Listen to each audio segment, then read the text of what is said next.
thing full screen until you confirm. Hey everyone. We're here with Ilya, lead analyst at DappRadar. He's working on their open data initiative. And Ilya, can you start talking? And for the audience, can you confirm that you can hear him once he starts talking? Hello everyone. My name is Ilya. Can you hear me?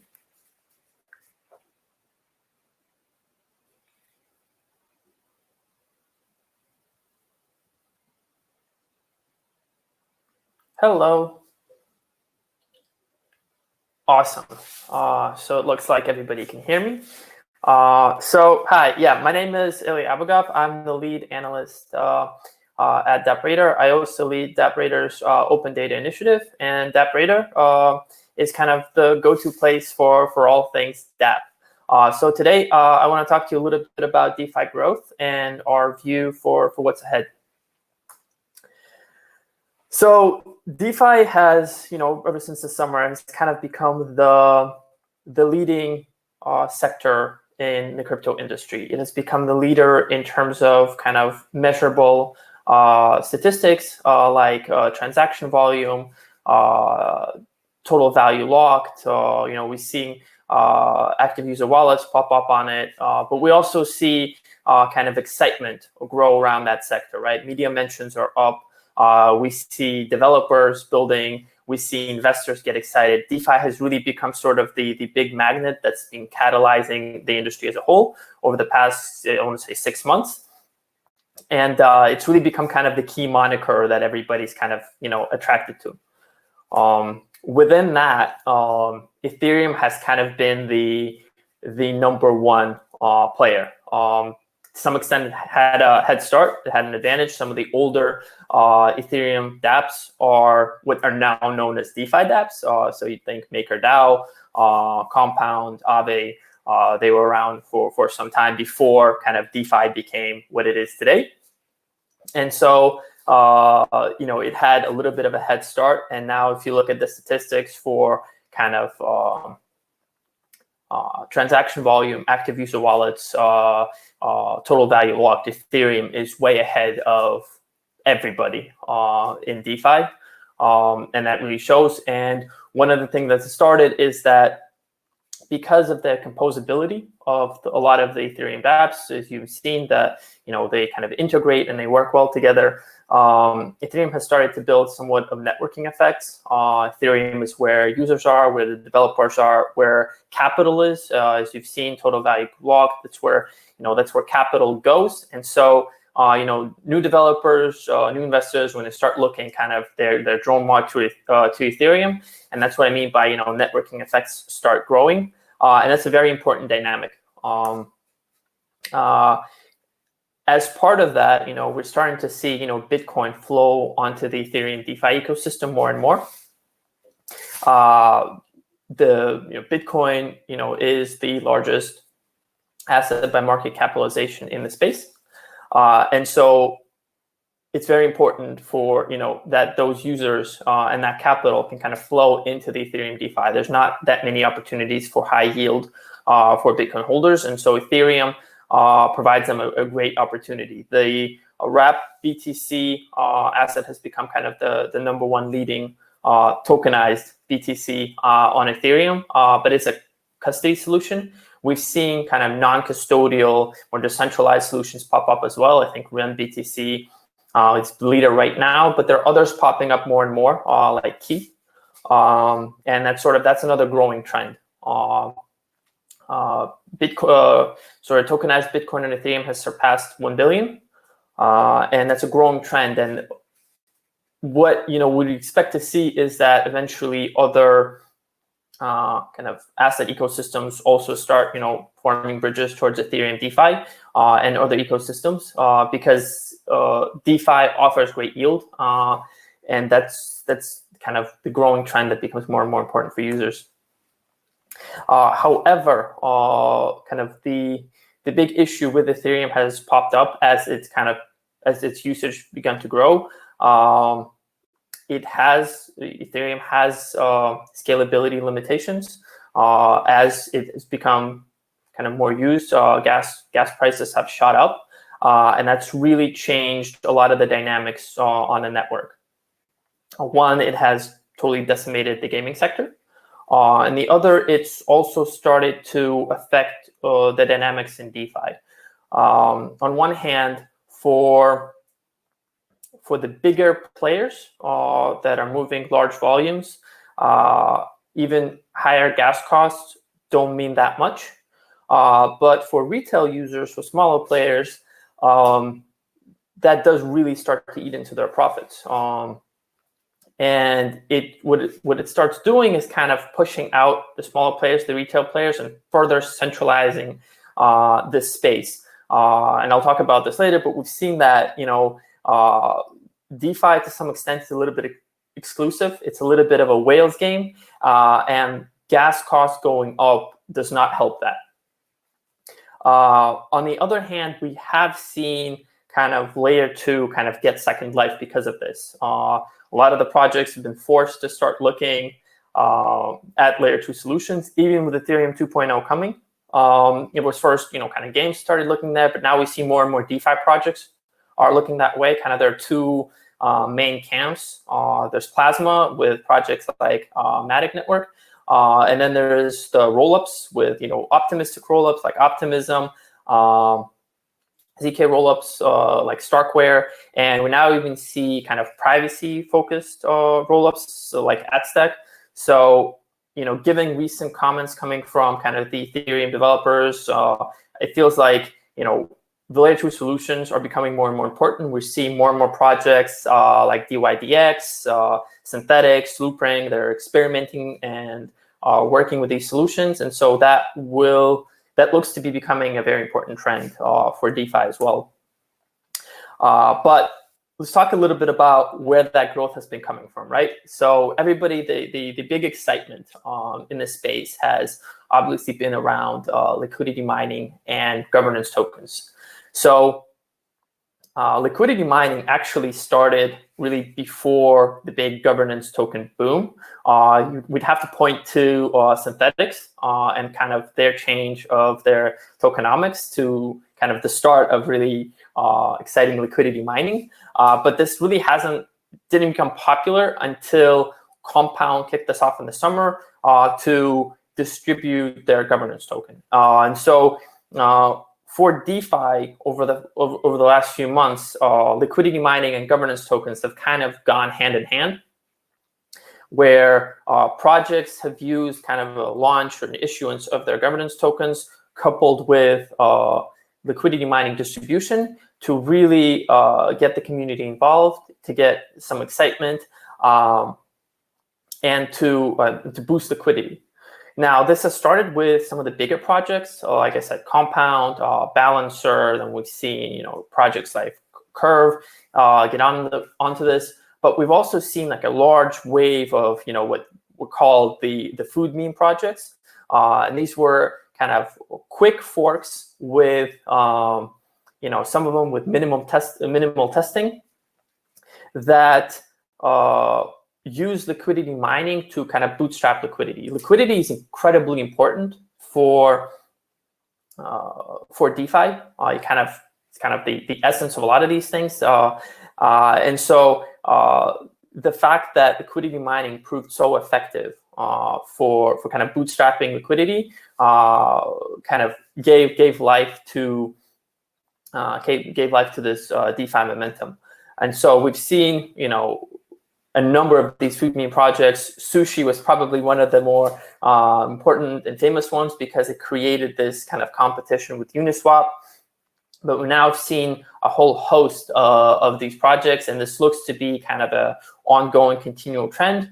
We see changes in liquidity mining dynamics in the sense of kind of the formula changes, bonding curves change, but the strategy looks to be here to stay for at least the foreseeable future. It's important to note why these governance tokens kind of are so important, so valuable. So on one hand, yes, they're launched as pure governance tokens, meaning that they afford the users the ability to impact what happens with the protocol. So they can make proposals, they can vote on changes, and this has really spiked yields in terms of kind of participating, right? Liquidity mining effectively creates opportunity for increased yields. So for projects like Compound, which I mentioned before, when they launch their comp distribution, when you kind of either offered loans or borrowing, you would get this additional yield in terms of comp tokens, and that really boosted yields for users. But the other kind of the underlying kind of assumption for some people in the industry is that at some point, governance token holders will be able to vote on distributing platform fees as dividend, as revenue. Now, this is, for most projects will not outright say this, but this is something that's an idea that's been going around the industry. And so some projects, are tracking the potential of revenue that could be distributed. We've seen Curve start to already do this with a form of a dividend on their tokens. And this could be a potentially growing trend. The one kind of big wrinkle in here is that we're not sure how the regulators will see this. We've gotten some there hasn't been a clear direction from the regulators. So there's been some comments that these could be security tokens, but there has been, but they may not. There has been no clear direction, and there's no clear way to identify, are these securities? Are they not security tokens? And if they are or not, like how projects should proceed going forward. There is hope within the industry that given enough decentralization, the governance tokens and the protocols will not be considered, in violation of regulations. But without clarity, this does remain kind of a risk going, at least for the foreseeable future. Now, I want to take a little bit of time and talk about data and TVL, or total value locked. When talking about DeFi and growth, you can't really kind of go around TVL. That's been kind of the one chief dominant metric that most have used to identify growth in the DeFi space. And on one hand, it's a really nice, simple metric that be very useful. On the other, it could be extremely misleading.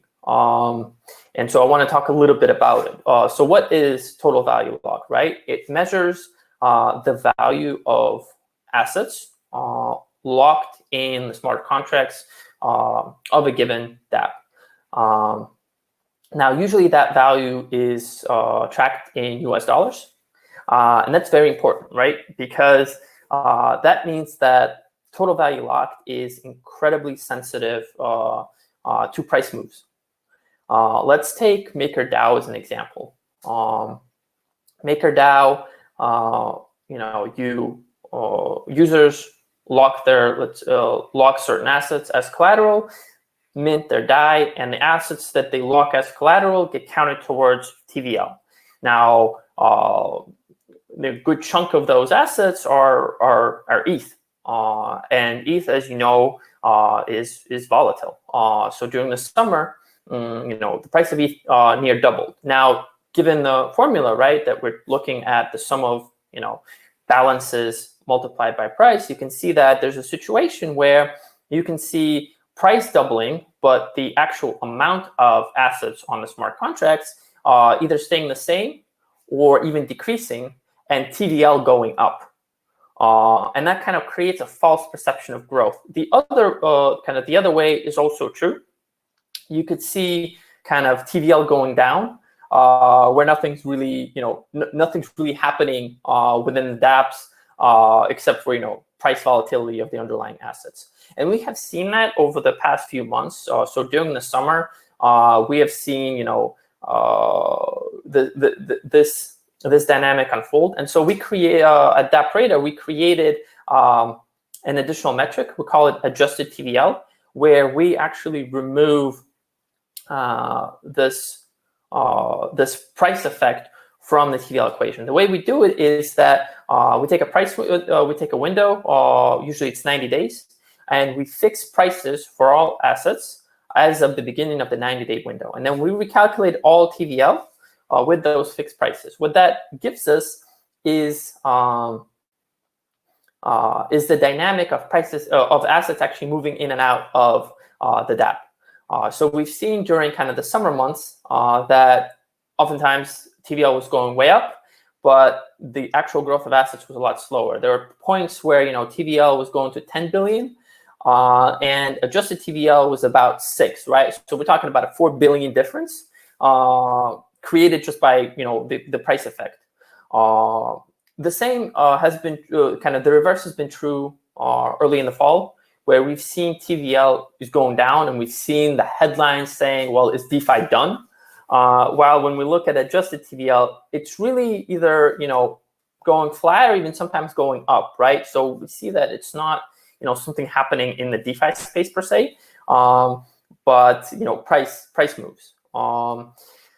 At the same time, TVL alone, and we've been it's part of our strategy is when we look at DeFi is TVL alone, even coupled with adjusted TVL, is not enough. We need to look at other metrics to complete the story.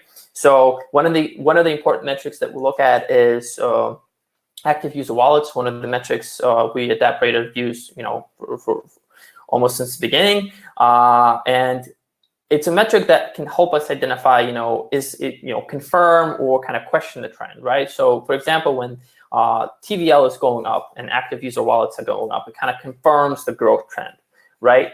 But when TVL is going up and active user wallets are going sideways or even down, it makes us question the trend, right? Are things going down?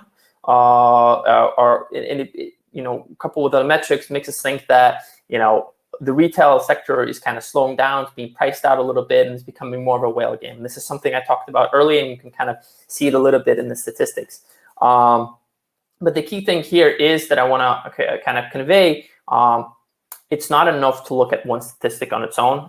Neither of the statistic, TVL, ATVL, active user wallets, transaction volumes, are not good or bad. It's just that when you look at them on their own, they can be misleading, and they can kind of lead you to the wrong conclusion. Now, I've talked a lot about Ethereum, but competition for Ethereum is growing. DeFi has proved to be very lucrative. And so a number of competing networks have tried to start to kind of replicate their own DeFi ecosystems. Now, that has so far, as we've seen, kind of boiled down to a few kind of strategic moves. One, you've seen on the kind of the Ethereum ecosystem that there's a few core dApps that kind of form the base layer of their kind of composability network. MakerDAO, Uniswap, Compound, Aave, Curve, a few others. And so the rival networks are trying to replicate those protocols on the networks, right? So we're seeing kind of rival Uniswaps, rival MakerDAOs, rival compounds pop up on other networks, and kind of in the hopes of also attracting liquidity and kind of creating that the positive domino effect that we've seen on Ethereum. Obviously, like I said before, Ethereum does have the networking effects on its side. However, there's a few ecosystems to watch, like Polkadot, Binance, which have they have solid communities, an enormous amount of capital on their side, and they're doing some things to kind of make it easy for kind of the Ethereum community, which has been challenged by scalability issues, to kind of port over. For example, Binance Smart Chain is kind of supported by kind of that $100 million fund. You see kind of the Panama project is going to support MetaMask. The Binance Smart Chain is EVM compatible, right? So while you won't see kind of outright rivaling statements, there's a lot of things being done to kind of make it easy for the Ethereum community to, if they're looking to move, to kind of move over. The other thing that we see happening is the interoperability concept is now kind of, again, popping up for rival networks. It's very important to be able to kind of pool as much liquidity from other networks as possible, right? So, for example, with Harvest and the Kava ecosystem, right, we've seen that XRP is kind of an asset that they're looking at, and so if Ethereum is looking for, they have their kind of TVL in their ecosystem, and they may be looking at Bitcoin. Other ecosystems looking at Bitcoin. They're also looking at kind of partnering within themselves. They're looking at XRP, potentially other projects to kind of try and aggregate some capital volume TVL to bring some life into their networks. But going forward, why this is so important is that we see DeFi as kind of a infrastructure, as a base sector that's going to kind of power a lot of what's happening with the rest of the industry. We already see the gamings and collectibles sector starting to kind of embrace DeFi dynamics. The play to earn model is kind of utilizing kind of some of the DeFi components like the DEXs to kind of monetize some of their assets. NFT marketplaces are starting to kind of look at the liquidity mining model, and so we're seeing kind of a little bit more interaction from kind of that sector. NFTs on their own have found already some uses on the DeFi side, so we're kind of seeing that trade-off going both ways. We've seen kind of NFT insurance, Avagachi with their experiment.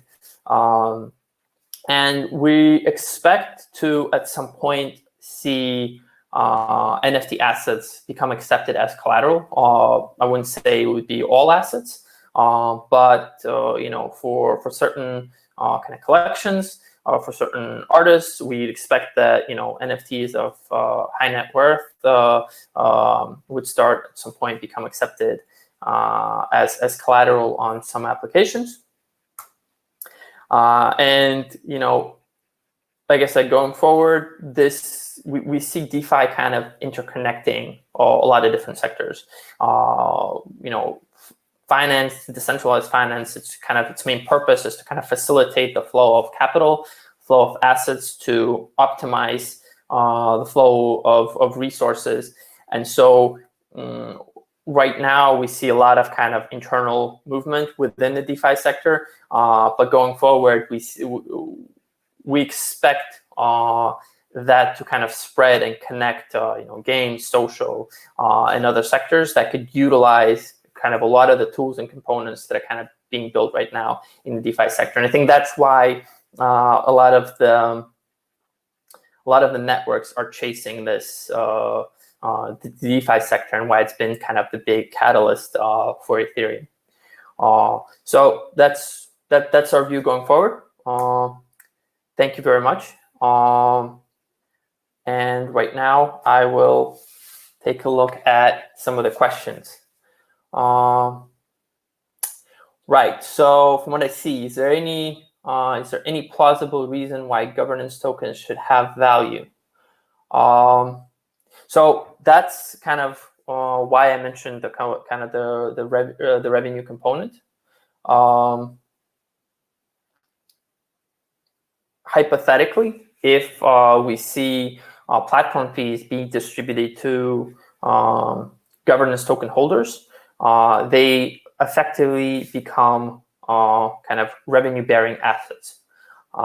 What that means is that they become closer and closer to stocks which have dividends, and you can start to approximate their value with very kind of traditional finance mechanics, right? You can start doing discounted cash flow models. You can start doing multiples, and it becomes kind of a different game. Again, a lot of it depends on what the regulators also say and do, and kind of the level of decentralization that we can achieve in the industry right now, because that's kind of, for those of you that have been following kind of some of the stuff that's been happening with Curve and now Uniswap, the kind of the level of decentralization that we're currently achieving may not be ideal. Okay, let's see. Any other questions?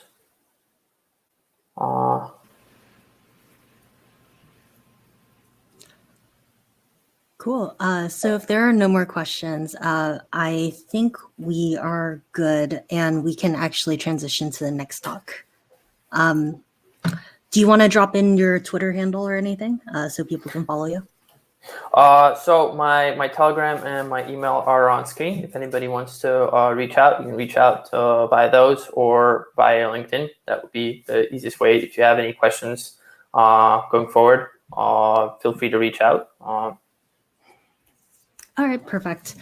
So quick thing, we're actually going to have a short break for our next session. The speakers will also be OKCoin, but they had to get pulled out due to an unexpected fire drill.